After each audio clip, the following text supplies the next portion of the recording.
Bismillahirrahmanirrahim. Assalamualaikum warahmatullahi wabarakatuh.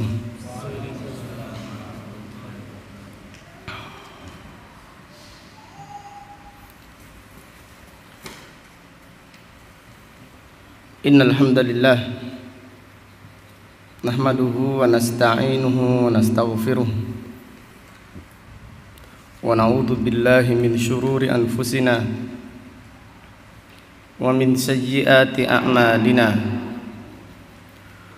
May yahdihillahu fala mudilla lah wa may yudlil fala hadiya lah. Wa ashhadu an la ilaha illallah wahdahu la syarika lah wa ashhadu anna Muhammadan abduhu wa rasuluh. Amma ba'du fa inna asdaqal hadits kitabullah wa khairal hadi hadi Muhammadin sallallahu alaihi wasallam wa syarrul umuri muhdatsatuha wa kullu muhdatsatin bid'ah wa kullu bid'atin dhalalah wa kullu dhalalatin finnar. Alhamdulillah, pada siang yang berbahagia ini, yaitu hari Ahad tanggal 22 bulan Safar tahun 1442 Hijriah, dengan izin Allah Subhanahu wa taala kita melanjutkan kembali kajian tafsir Al-Qur'an yang kita kaji dari kitab Taysirul Karimir Rahman fi Tafsiri Kalamil Mannan, yang ditulis oleh Fadilatul Syekh Al-Allamah Abdurrahman Ibnu Nasir Ibni Abdillah As-Sa'di, ulama besar yang dilahirkan pada tahun 1307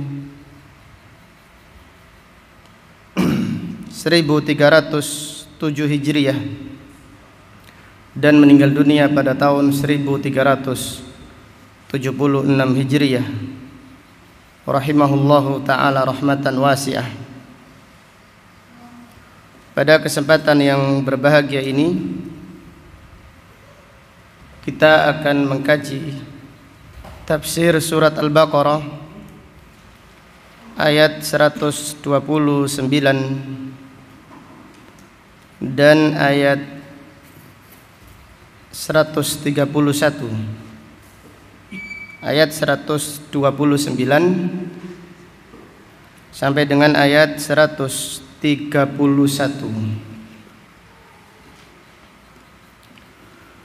A'udzu billahi minasy syaithanir rajim.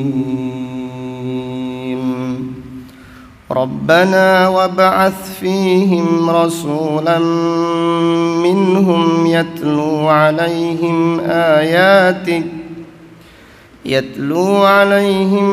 ayatika wa yu'allimuhumul kitaba wal hikmata wa yuzakkihim innaka antal azizul hakim.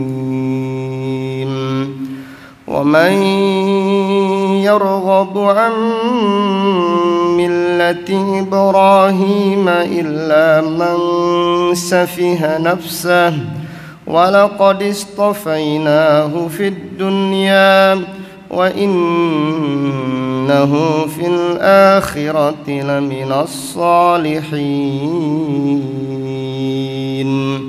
Idh qala lahu rabbuhu aslim qala aslamtu li rabbil alamin.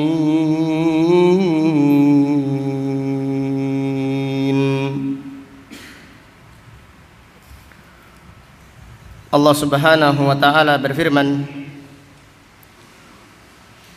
Rabbana wab'ats fihim rasulan minhum. Nabi Ibrahim dan Nabi Ismail alaihi wassalam berdoa, Rabbana, wahai Rabb kami, utuslah kepada mereka seorang rasul dari kalangan mereka, yaitu dari bangsa mereka, yatlu alaihim ayatika wa yu'allimuhumul kitaba wal hikmata wa yuzakkihim, di mana rasul tersebut akan membacakan kepada mereka ayat-ayatmu dan mengajarkan kepada mereka Alkitab, demikian pula mengajarkan kepada mereka Al-Hikmah. Salah satu maknanya adalah mengajarkan sunnah. Wa yuzakkihim, dan mensucikan mereka. Innaka antal azizul hakim, sesungguhnya engkau maha perkasa lagi maha bijaksana. Kemudian ayat 30 Allah Ta'ala berfirman, wa may yarghabu an millati Ibrahim illa man safiha nafsah, dan siapa yang membenci millahnya, yaitu agamanya Nabi Ibrahim alaihi salam, tidak ada yang membencinya kecuali orang yang membodohi, kecuali orang yang bodoh, yang membodohi dirinya sendiri. Walaqad istafainahu fid dunya, sungguh kami telah memuliakannya, kami telah memilihnya di dunia, yaitu Allah Subhanahu wa ta'ala memilih Nabi Ibrahim menjadi seorang nabi, kemudian dipilih menjadi seorang rasul. Bahkan Allah memilihnya menjadi nabi dan rasul ulul azmi, dan Allah Subhanahu wa ta'ala memilihnya menjadi Khalilullah, yaitu kekasih Allah Subhanahu wa ta'ala. Wa innahu fil akhirati laminas salihin, dan sesungguhnya Nabi Ibrahim alaihissalam di akhirat nanti termasuk orang-orang yang soleh.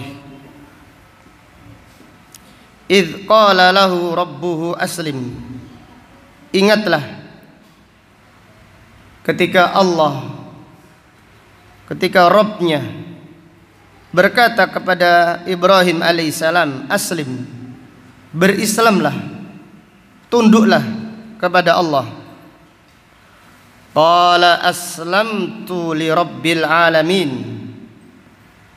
maka Nabi Ibrahim alaihissalam langsung seketika itu berkata, aku menyerahkan diri kepada Rabbul Alamin. Marilah pada kesempatan yang berbahagia ini kita mempelajari tafsir ayat-ayat yang mulia ini. Semoga Allah Subhanahu wa ta'ala menganugerahkan kita ilmu yang bermanfaat dan al-amal as-salih. Amin.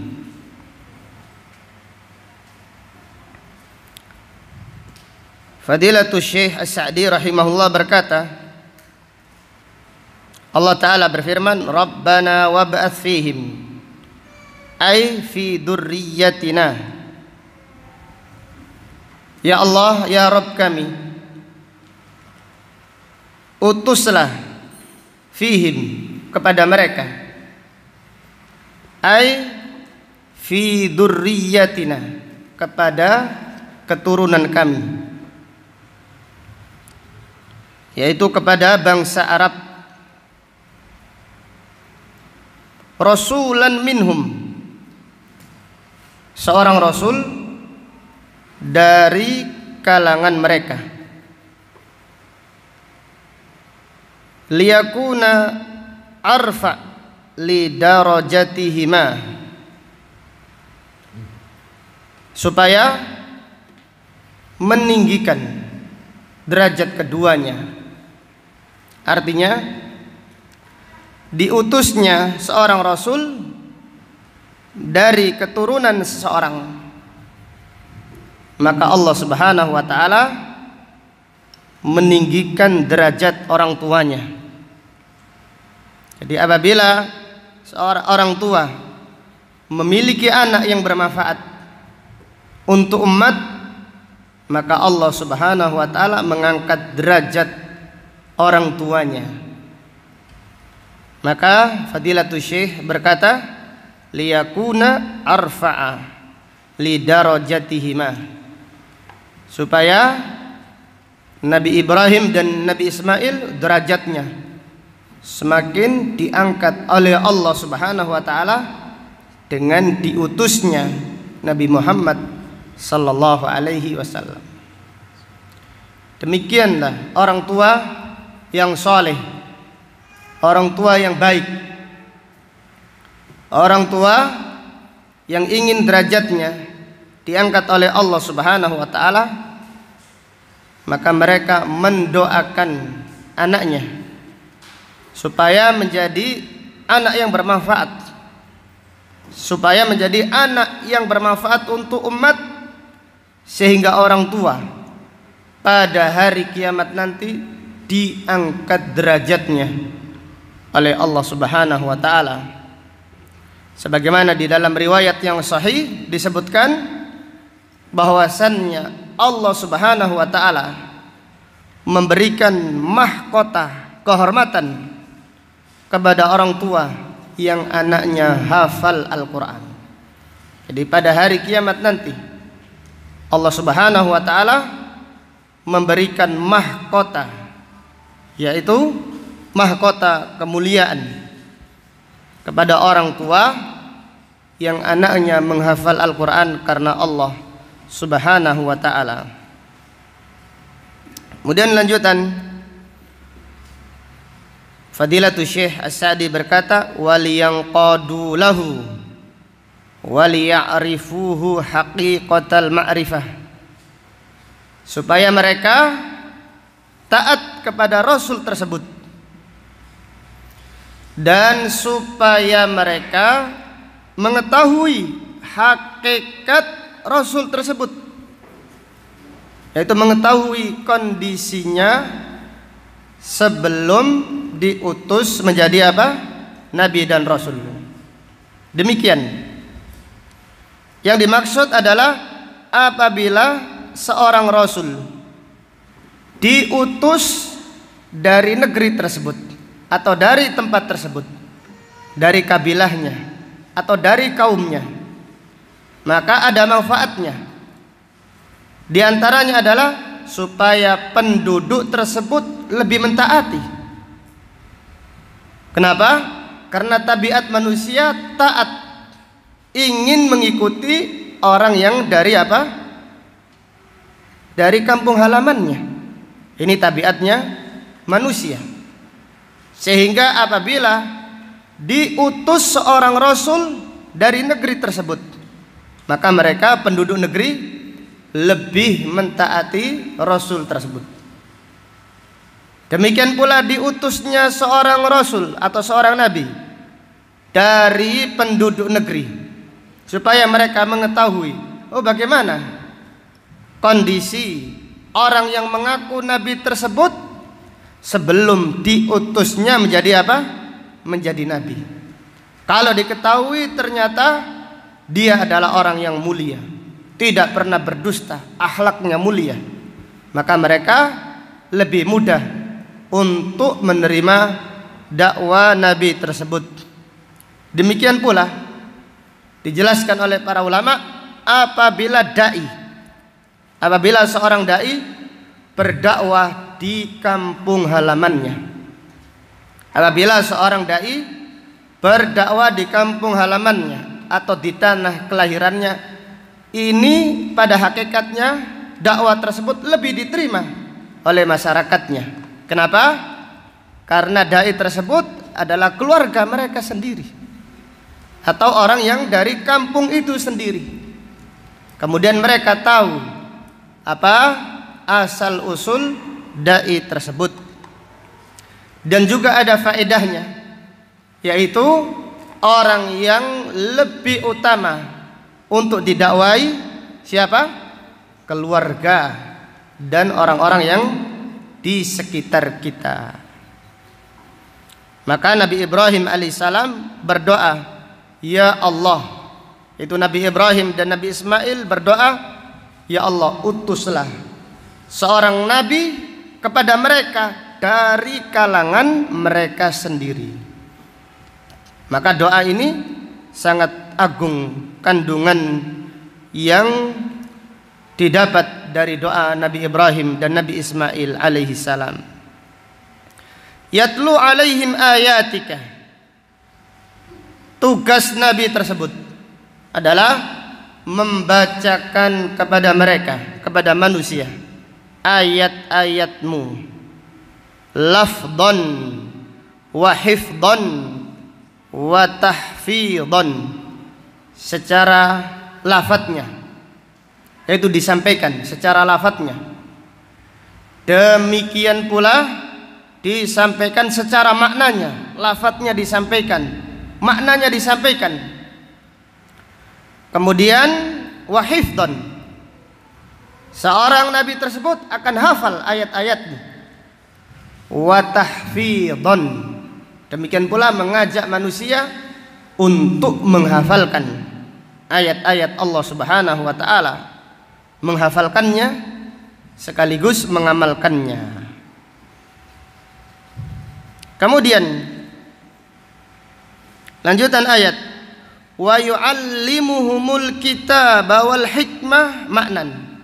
Jadi yatlu alaihim ayatika, membacakan ayat-ayatmu secara lafadznya, secara hafalannya. Ini yang ditafsirkan oleh Syekh Sa'di rahimahullah. Kemudian wa yu'allimuhumul kitaba wal hikmah, dan mengajarkan kepada mereka alkitab wal hikmah. Diulangi lagi, yaitu setelah dipelajari lafadznya, kemudian diajarkan apa? Maknanya, yaitu makna Al-Quran dan makna hadis-hadis Rasulullah sallallahu alaihi wasallam. Wa yuzakkihim, dan mensucikan mereka. Apa yang dimaksud mensucikan mereka? Ay bitarbiyati alal a'malis salihah wat tabarri minal a'malir radiyah allati la tazkun nafs ma'aha. Wa yuzakkihim artinya mentarbiyah, mendidik mereka dengan amal soleh, serta mendidik mereka supaya meninggalkan amal-amal buruk, yang amal buruk menjadikan jiwa seseorang tidak baik. Tetapi apabila amal buruk itu ditinggalkan, maka amal seseorang atau jiwa seseorang menjadi jiwa yang suci.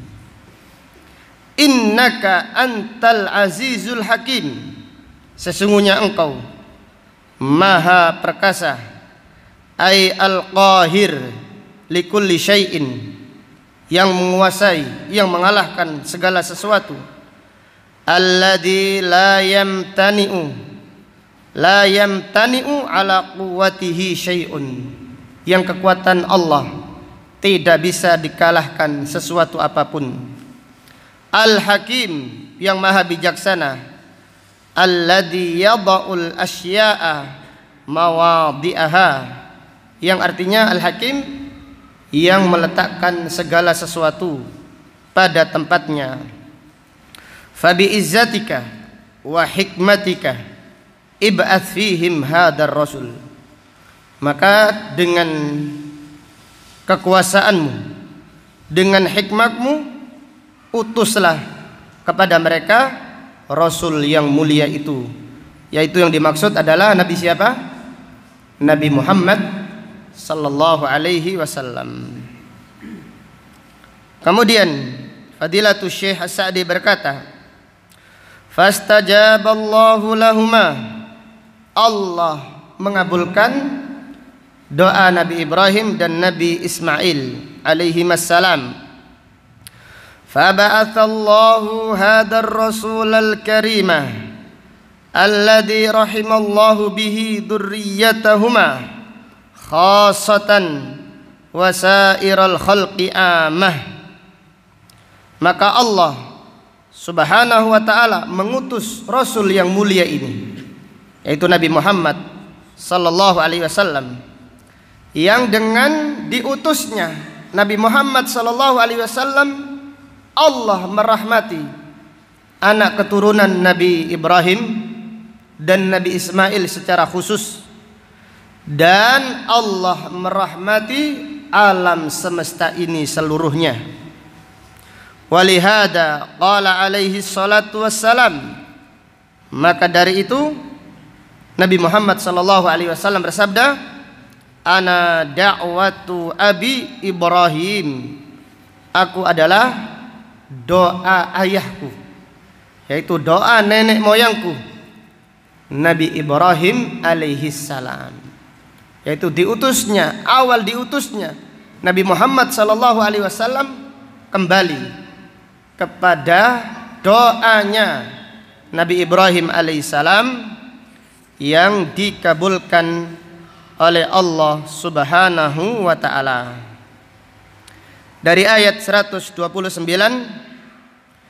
terdapat beberapa pelajaran yang bisa diambil.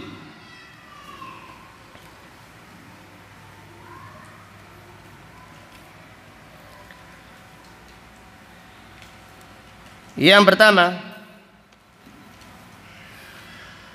al-hathu ala i'dadid du'at, anjuran untuk mempersiapkan para dai,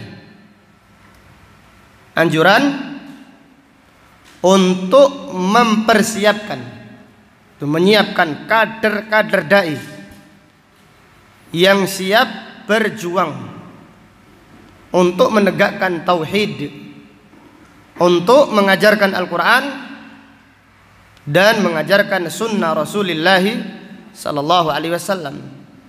Ini adalah amalan yang diantara amalan yang paling mulia di sisi Allah Subhanahu wa ta'ala.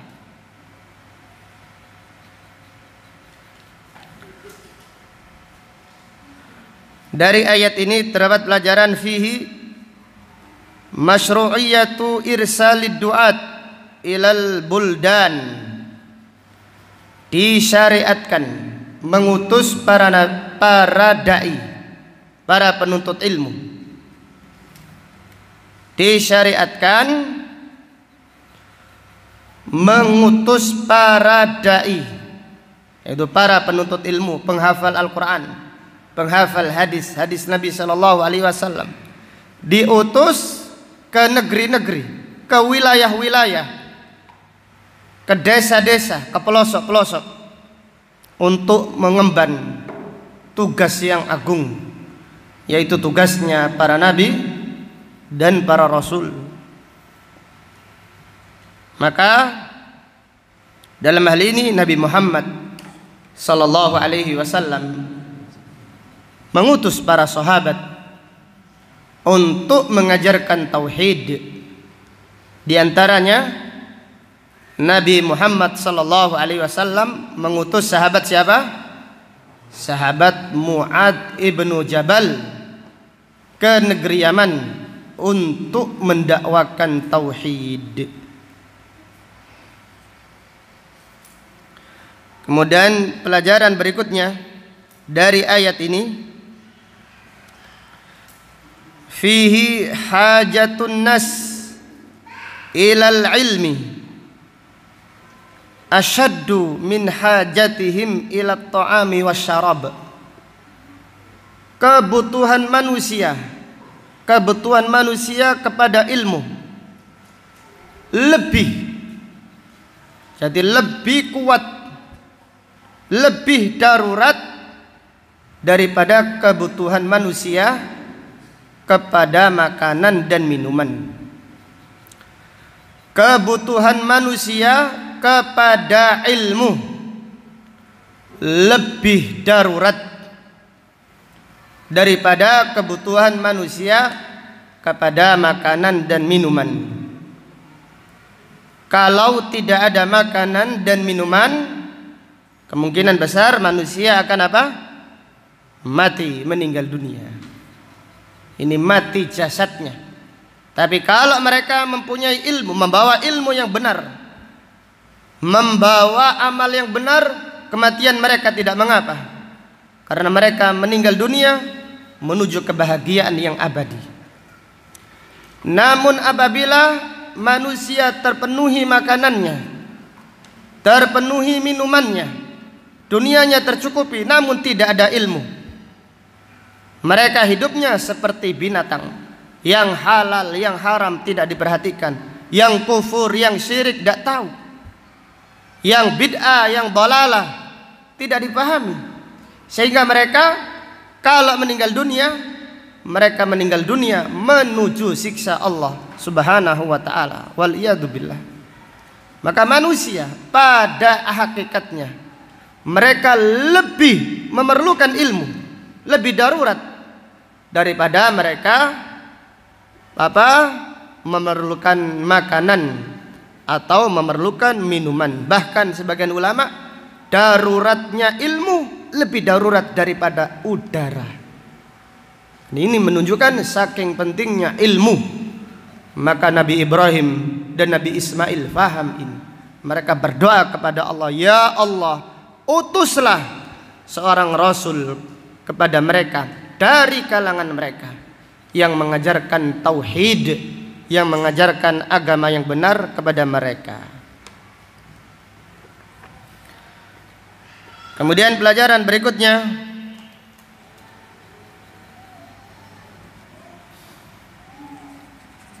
dari ayat ini, fihi kaunud da'iyati min ahlil balad aqrabu ila qabuli da'watihi. Kaunud da'iyati min ahlil balad aqrabu ila qabuli da'watihi.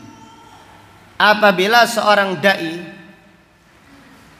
asalnya dari tempat, jadi apabila seorang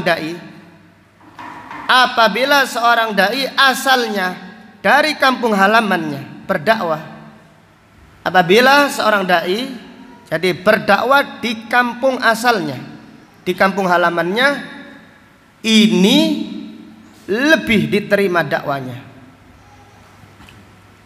Saya ulangi lagi,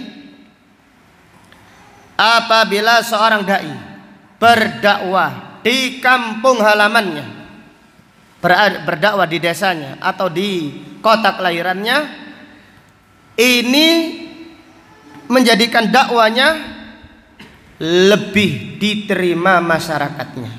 Kenapa? Karena demikian tabiat manusia lebih menerima nasihat dari orang yang berasal dari kampung halamannya. Maka Nabi Ibrahim faham tentang hal ini, Nabi Ismail tahu. Maka Nabi Ibrahim dan Nabi Ismail bukan berdoa, ya Allah utuslah seorang nabi kepada mereka. Tidak gitu saja.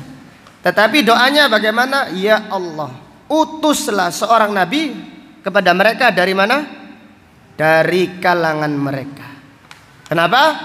Karena seorang dai, seorang rasul, apabila berdakwah di kampung halamannya, maka dakwanya lebih diterima oleh masyarakatnya. Kemudian pelajaran berikutnya, fihi ahaqqun nasi bid-da'wati al-aqrabun wa ahlul qaryah. Manusia yang lebih utama untuk didakwahi adalah kerabat dekat dan penduduk desa, yaitu kampung halaman. Manusia yang paling berhak untuk kita dakwahi, mereka adalah keluarga kita, al-aqrabun. Kemudian orang-orang yang ada di kampung halaman kita, terutama kampung kelahiran kita. Maka lihatlah apa doanya Nabi Ibrahim alaihissalam dan doanya Nabi Ismail yang sangat agung ini. Dalam ayat yang lain Allah Ta'ala berfirman, memerintahkan Nabi Muhammad SAW memulai dakwanya kepada siapa? Kepada kerabat dekatnya. Allah Ta'ala berfirman, bagaimana ayatnya? Wa angdzir ashiratakal aqrabin, dan berilah peringatan kepada kerabat dekatmu. Di keluarga itu lebih berhak untuk kita dakwai. Dan juga Allah Ta'ala berfirman, ya ayyuhalladzina amanu qu anfusakum wa ahlikum nar. Jagalah dirimu dan keluargamu. Keluarga itu bukan anak saja, jadi anak, keponakan, sepupu, dan orang-orang sekitar. Qu anfusakum wa ahlikum nar. Jagalah dirimu dan keluargamu dari siksa neraka. Dengan demikian, manusia yang paling berhak untuk kita dakwai adalah keluarga dekat dan masyarakat yang setempat, yaitu dari kampung halaman kita.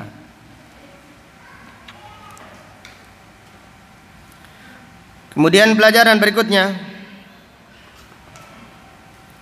dari ayat ini terdapat pelajaran fihi ad-da'watu bil kitabi was sunnati tilawatan wa fahman. Dakwah itu dengan Al-Quran, demikian pula dengan as-sunnah, dengan hadis, dibacakan dan difahamkan. Demikian dakwah. Demikianlah dakwah, harus sabar. Perjalanan itu panjang, iya. Jangan bertanya kapan sampainya, tetapi tanyakan yang penting kita istiqomah, kita meninggal dunia di jalan ini.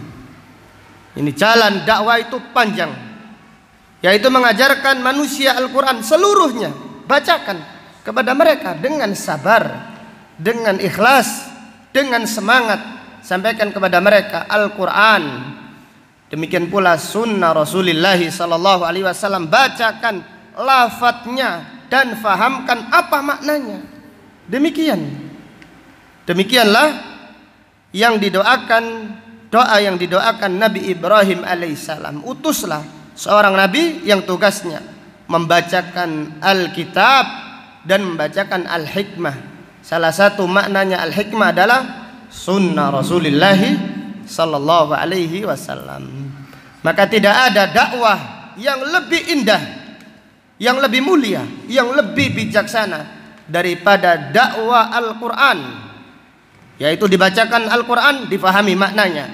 Demikian pula mendakwakan sunnah Rasulullah sallallahu alaihi wasallam, dibacakan hadis-hadis, kemudian difahamkan maknanya. Kemudian pelajaran berikutnya, fihi at-tasfiyatu qabla tarbiyah wa takhliyatu qabla tahliyah.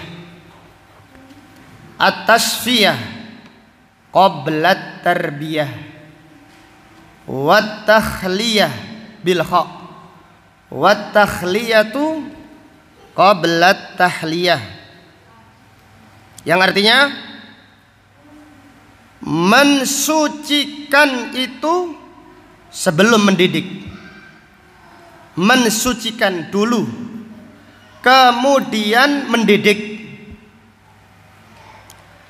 Membersihkan dahulu, kemudian apa? Menghiasi. Saya ulangi lagi. Mensucikan dulu. Jadi disucikan, mensucikan sebelum mendidik. Membersihkan sebelum apa? Menghiasi. Apa maksudnya? Maksudnya adalah dakwah. Dakwah itu sebagaimana diibaratkan oleh para ulama, ibaratnya berdakwah itu seseorang mendatangi rumah kotor. Rumah yang kotor sebelum dicat, sebelum dihiasi, pertama diapakan dulu? Dibersihkan apa? Disucikan dulu kotorannya. Jadi kotorannya dibersihkan, disucikan, baru setelah itu dihiasi dengan hiasan yang bagus. Penerapannya bagaimana?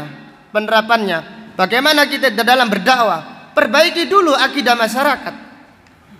Sucikan dulu akidahnya. Kemudian didiklah mereka di atas tauhid yang benar. Jadi sucikan dulu akidahnya.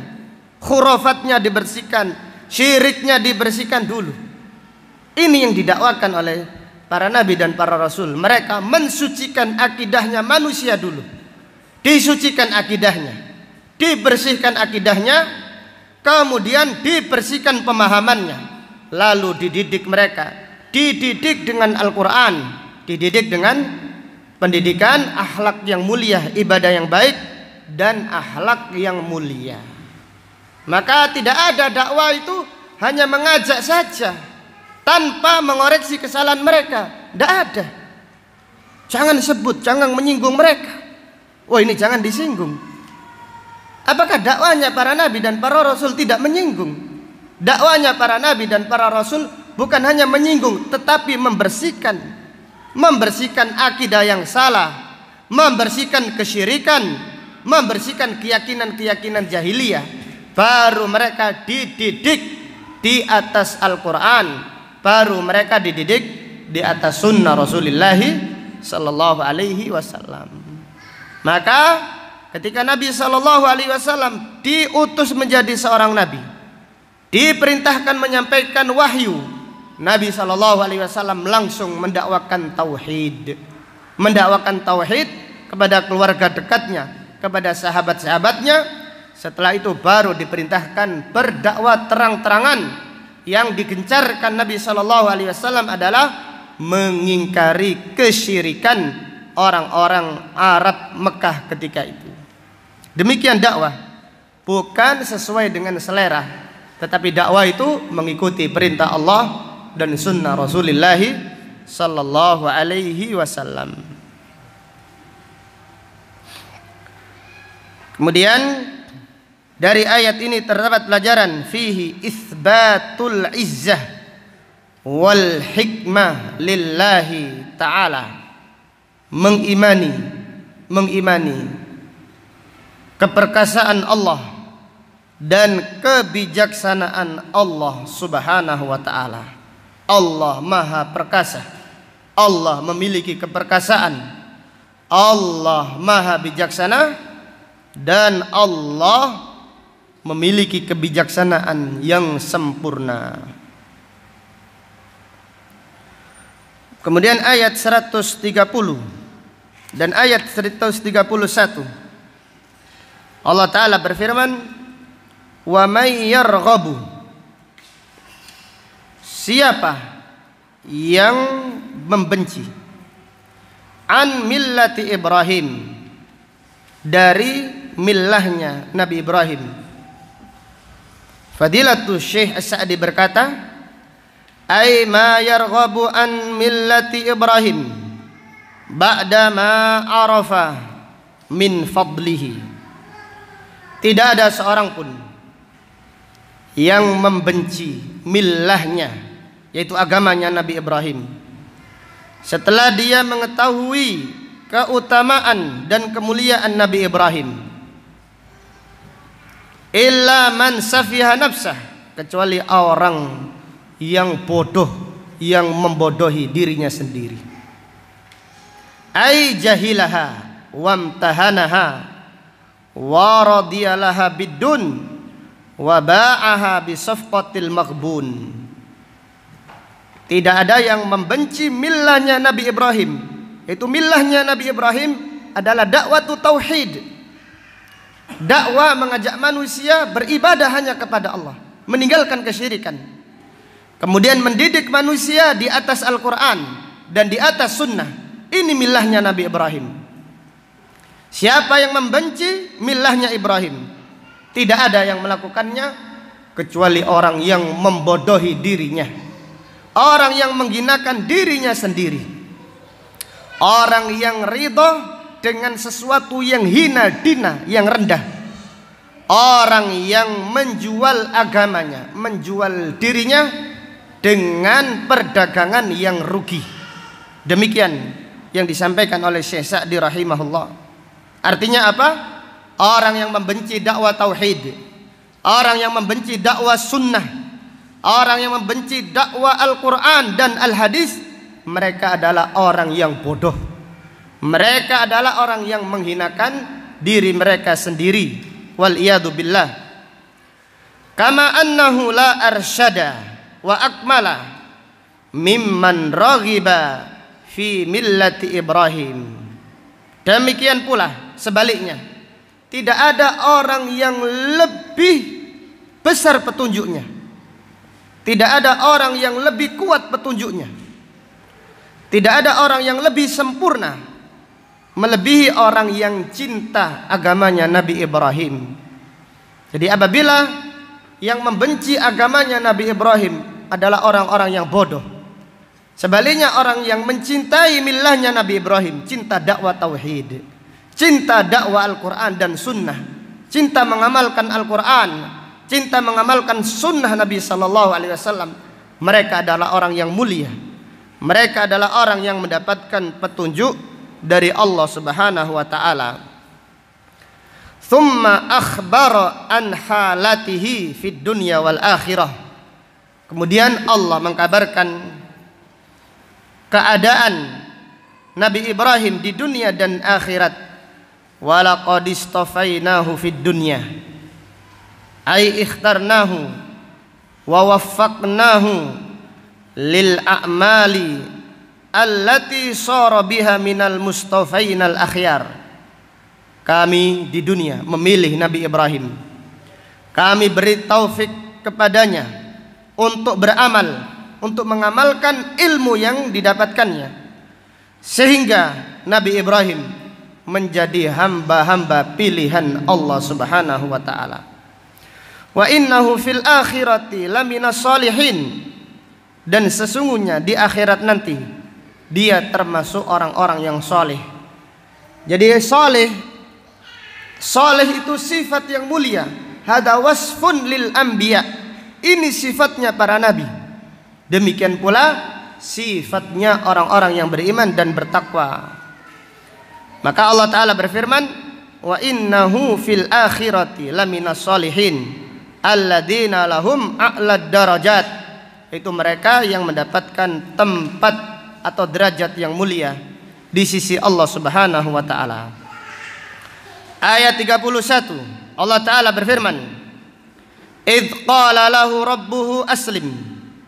Ingatlah ketika Allah berfirman kepada Nabi Ibrahim, aslim, Islamlah, tunduklah, bertauhidlah, ikhlaslah, ikutilah perintahku. Ini makna Islam. Qala imtithalan li rabbih. Maka Nabi Ibrahim berkata, langsung mentaati perintah Rabbnya, aslamtu li rabbil alamin. Aku Islam, aku berserah diri kepada Rabbul Alamin, ikhlasan, aku mengikhlaskan ibadah hanya kepadanya. Wa tauhidan, aku mentauhidkannya di dalam beribadah, tidak menyekutukannya dengan sesuatu apapun. Wa mahabbatan wa inabah, aku selalu beribadah dengan rasa cinta, yaitu kecintaanku kepada Allah di atas kecintaan segala-galanya, wa inabatan, dan aku selalu kembali kepadanya, fakanat tauhidu lillahi na'tuhu, mentauhidkan Allah adalah sifatnya Nabi Ibrahim alaihi salam. Dari dua ayat yang mulia ini terdapat pelajaran yang bisa diambil. Yang pertama, fihi annar rusda fittiba'i millati Ibrahim.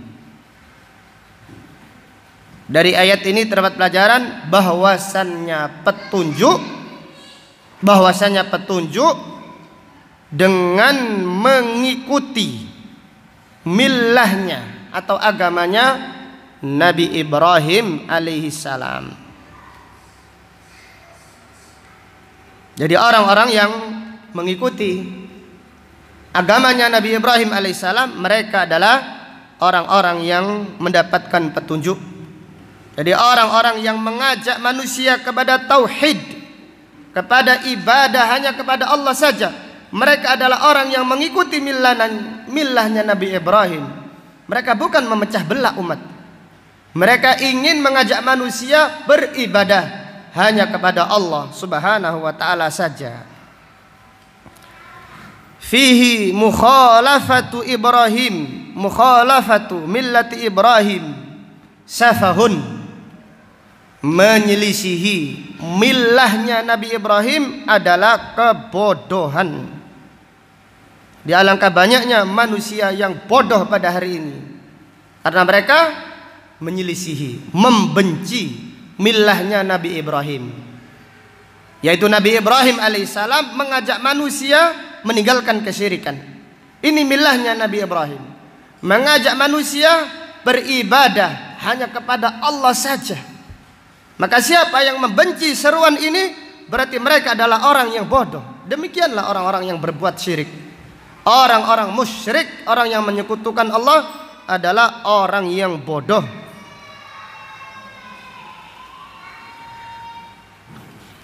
Fihi anna syirka ajhalul jahl, bahwasanya kesyirikan adalah kejahilan yang paling jahil. Jadi kebodohan yang paling bodoh, puncaknya adalah menyekutukan Allah subhanahu wa ta'ala. Jadi anna syirka ajhalul jahl. Jadi syirik itu demikian, ajhalul jahl, azlamu dzulm, kedaliman yang paling zalim. Kebodohan yang paling bodoh adalah syirik, menyekutukan Allah subhanahu wa ta'ala. Kemudian pelajaran berikutnya dari ayat yang mulia ini, fihi Allahu yastafi minan nasi rusulan wa ulama'an, Allah memilih hamba-hamba pilihannya, diutus menjadi seorang nabi, diutus menjadi seorang rasul, dan Allah memilih hamba pilihannya menjadi ulama, menjadi para dai, karena mereka adalah pewaris para nabi dan para rasul.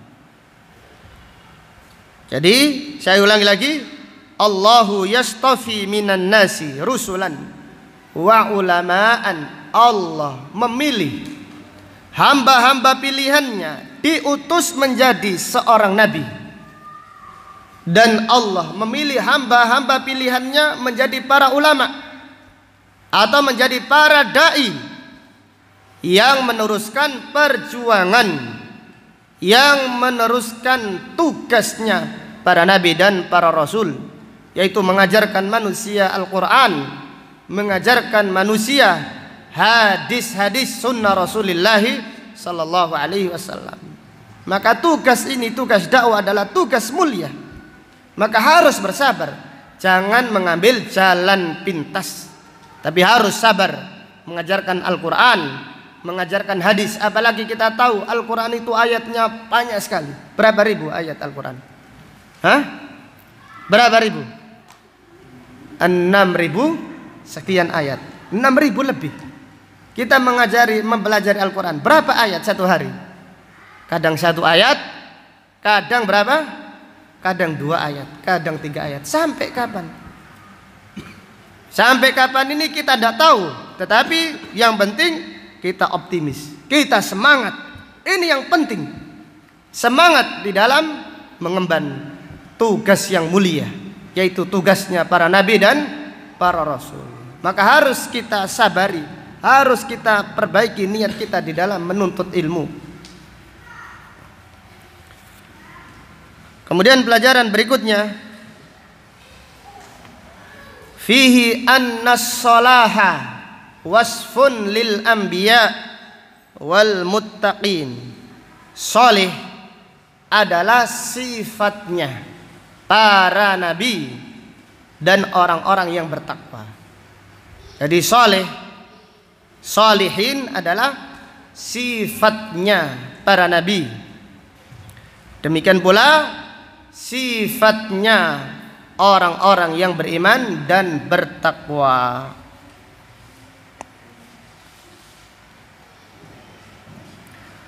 Kemudian pelajaran berikutnya, fihi isbatul akhirah, mengimani adanya negeri akhirat. Mengimani adanya negeri akhirat. Allah Subhanahu wa taala berfirman, wa innahu fil akhirati. Ini menunjukkan faedah kita wajib beriman dengan adanya negeri akhirat. Khilafan lil musyrikin. Ini menyelisih keyakinan orang-orang musyrik. Orang-orang musyrik meyakini kalau orang meninggal dunia sudah selesai, tidak ada lagi hari kiamat. Jadi sebagian mereka punya keyakinan reinkarnasi. Jadi kalau manusia itu baik, nanti lahir lagi menjadi apa? Manusia. Kalau tidak baik, maka mereka lahir menjadi apa? Menjadi binatang. Ada yang menjadi kodok atau menjadi yang lain. Ini adalah keyakinan yang menyimpang. Adapun orang-orang yang beriman akan adanya negeri akhirat. Siapa yang beriman, mereka mulia di negeri akhirat. Siapa yang kufur, mereka disiksa oleh Allah di negeri akhirat nanti. Wal iyadu billah. Kemudian pelajaran berikutnya, fihi as-salihu huwa man ya'malu bi'ilmihi wa yata'allamu lil amal. Orang yang soleh adalah orang yang beramal atas dasar ilmu. Orang yang soleh adalah orang yang beramal atas dasar ilmu. Dan orang yang soleh adalah orang yang menuntut ilmu untuk diamalkan. Jadi orang yang soleh itu ada 2 ciri-cirinya, yaitu beramal atas dasar apa? Ilmu, bukan ikut-ikutan.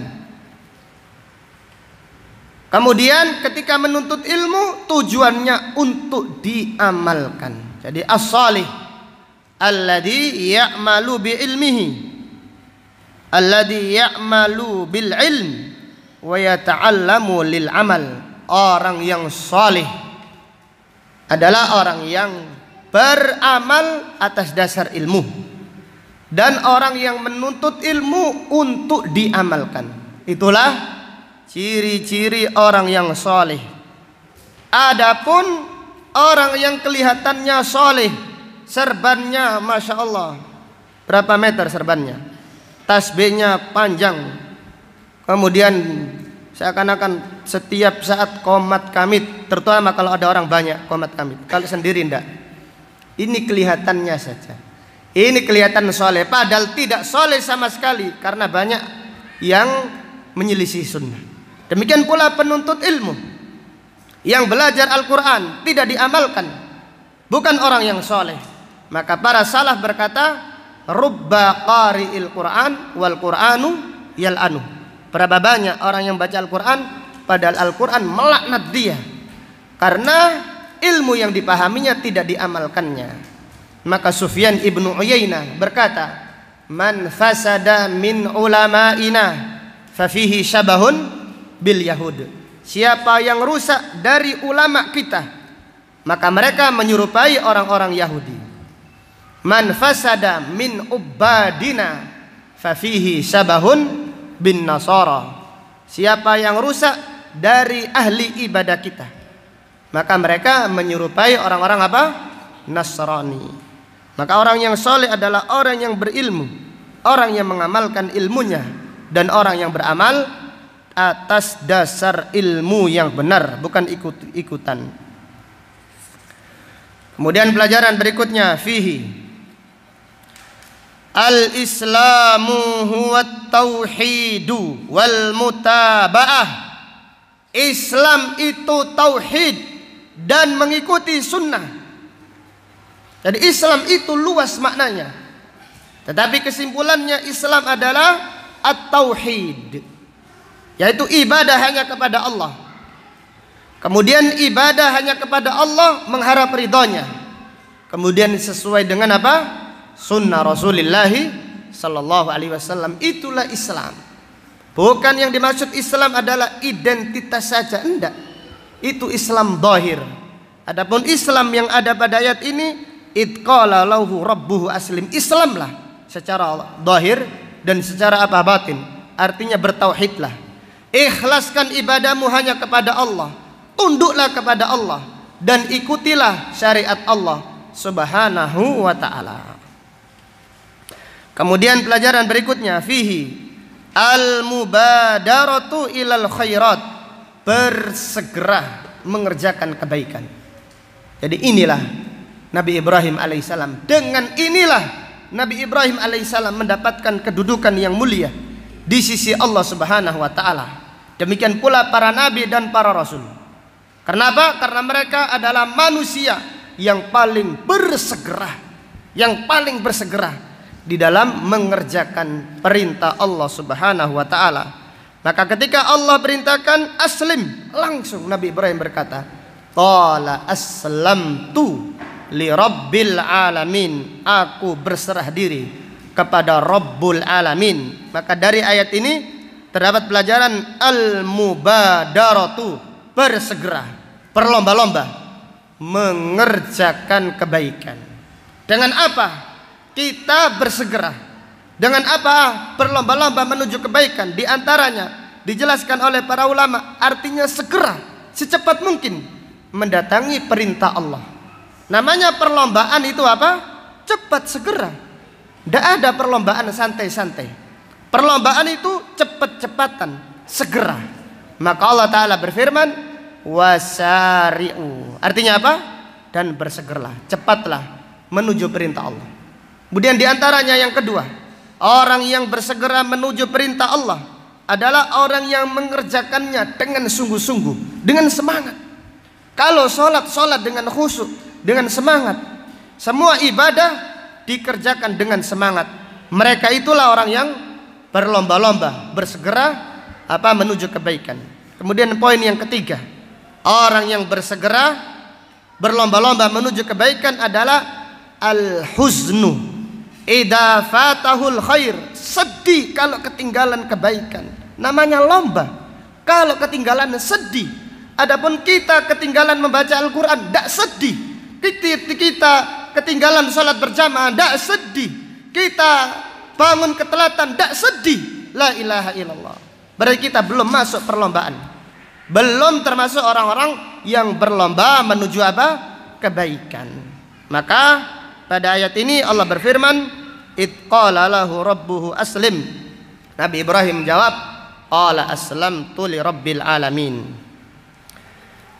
Dari ayat ini terdapat pelajaran, fihi itsbatu rububiyatillah, mengimani hanya Allah Subhanahu wa ta'ala yang mengatur alam semesta. Ini wajib kita imani. Malaikat tidak berhak mengatur alam semesta. Jadi malaikat yang ditugaskan memberi rizki tidak mengatur. Mereka hanya melaksanakan tugas dari Allah Subhanahu wa ta'ala. Adapun yang memiliki hak otonomi mengatur alam semesta hanyalah Allah Subhanahu wa ta'ala. Maka Nabi Ibrahim berkata, aslamtu li rabbil alamin, aku berserah diri kepada Rabbul alamin, kepada Allah yang menciptakan, yang memiliki dan yang mengatur alam semesta ini. Kemudian pelajaran berikutnya, fihi alladzi yudabbirul alamin huwallazi yastahiqqu an yu'bad. Yang mengatur alam semesta dialah saja yang berhak disembah. Yang mengatur alam semesta, jadi yang mengatur alam semesta saja dialah yang berhak disembah. Adapun yang lain yang diatur tidak boleh disembah dari selain Allah Subhanahu wa ta'ala. Wallahu ta'ala a'lam bisawab. Demikian apa yang disampaikan pada kajian siang hari ini. Semoga dengan mengaji Al-Quran, semoga dengan mempelajari Al-Quran, Allah Subhanahu wa ta'ala memperbaiki iman kita. Semoga dengan membaca Al-Quran dan mempelajari tafsirnya, Allah Subhanahu wa ta'ala memudahkan kita untuk mengamalkan ayat-ayat Al-Quran di dalam kehidupan kita sehari-hari. Amin ya rabbal alamin. Subhanaka Allahumma wa bihamdika asyhadu an la ilaha illa anta astaghfiruka wa atubu ilaik. Walhamdulillahi rabbil alamin. Assalamualaikum warahmatullahi wabarakatuh.